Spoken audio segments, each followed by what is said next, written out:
Hello, all my fellow Geminis.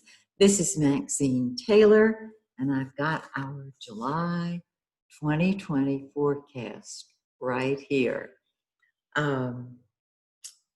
Lots going on. Now, you want to combine this with your birth chart. And some of you have said, well, I'm not a Gemini sun sign, but I've got Gemini rising.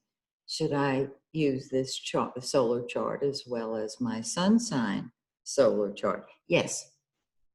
Yes. Because it all blends so beautifully. Let me tell you what's going on. That to me is so exciting. I just love it. Let's start with Mars, shall we?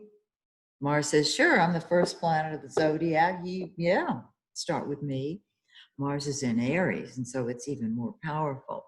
Wherever Mars is, that's what we throw ourselves into, fight with or fight for. In the 11th house of friends, our friends are so important to us. And I think, I know that I've discovered I'm a much more social person than I thought I was because I miss my friends. I miss having meals with them, parties, etc. And so there are more virtual connections naturally. So our hopes and wishes, we're throwing ourselves into those because that's the 11th house. We are interacting with friends online and social distancing so that we can at least get together and chat and have a wonderful time. And I love that. Our friends come first to us. I know my friends come first to me.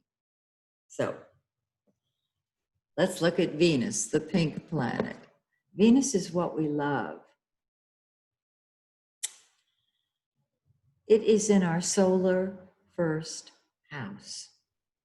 And I think it's beautiful because whenever Venus is in your first house, whether in your natal first house or your solar first house, you have the ability to love yourself.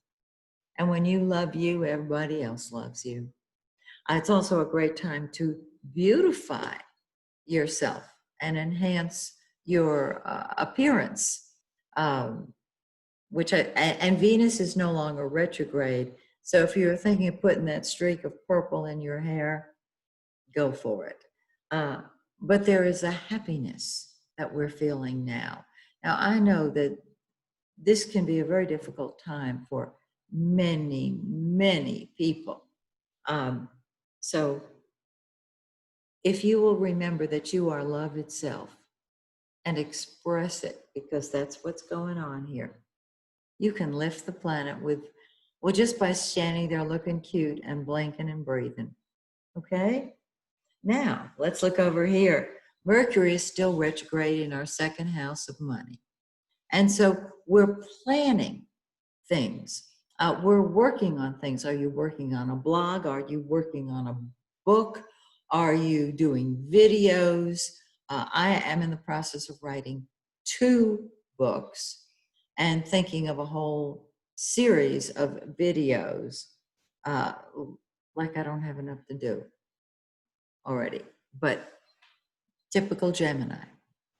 So this is a time to plan. Now, it's in our second house of money. And these are money-making projects that we're thinking about. We're rethinking our values. And since we are able to love ourselves now, this is a great time to re-examine, if you are self-employed, your fees, the money that you have on hand, the cash on hand. And with the sun in the second house, the sun lights up whatever house it's in. This can create more money. And after Mercury goes direct on the 12th in particular. Now, about launching a new project, I've mentioned that both Mercury and Venus are in the shadow of their respective retrogrades. For more information on that, check out my video from 2019, Mercury retrograde, the prequel and the sequel. When they are in the shadow, both before the retrograde and afterwards, we feel like they're still retro. And my suggestion is if you can avoid starting a new project until they come out of the shadow, Mercury will come out of the shadow on the 26th of July, Venus on the 28th of July. However, on the 25th of July, Mars enters the shadow of the retrograde because it's going to be going retrograde. Look, not in July, don't worry about that, but after this forecast has run its course.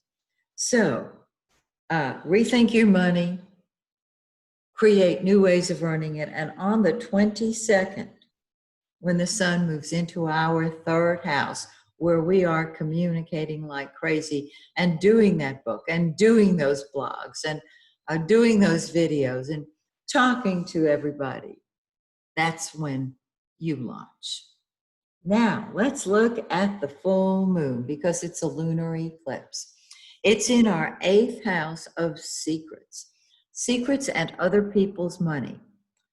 The 8th house is the house of magic, and miracles take place when anything is in our 8th house.